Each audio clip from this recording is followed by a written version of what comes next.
মায়ের করুণা কাহিনী বর্ণনা করতে গিয়ে ধীরেন্দ্র কুমার গুহ ঠাকুরতা বলছেন, কামারপুকুরে যুগী শিব মন্দিরের সামনে দাঁড়িয়ে গ্যারিসন সাহেব আমাকে প্রশ্ন করেছিলেন, তুমি মাকে দেখেছ?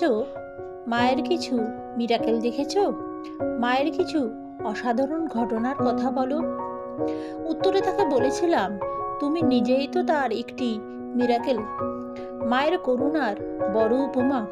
খুব কম সময় আর অল্প অর্থ ব্যয় করে আমরা এসেছি কলকাতা থেকে। তুমি ক্যালিফোর্নিয়া থেকে কামারপুকুরে এসে হাজির হয়েছ। এটাই মায়ের মিরাকেলের একটি বড় দৃষ্টান্ত নয় কি?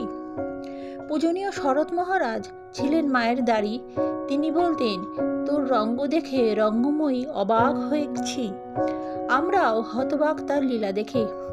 রামকৃষ্ণ মিশনের এক বড় বিদেশি সাধুকে জিজ্ঞাসা করেছিলাম, মহারাজ আপনি কেন জয়রামবাটিতে এসেছেন? স্মিত হাস্যে মহারাজ বলেছিলেন, আমার ব্যাটারির চার্জ দিয়ে নিতে। মা নিজেই বলেছিলেন, জয়রামবাটি হচ্ছে শিবপুরী। তেরাত্র এখানে থাকলে দেহ শুদ্ধ হয়।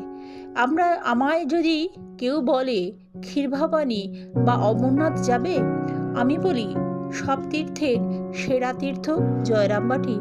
সেটি পারো যদি একবার দর্শন করে নিও, জীবন ধন্য হবে।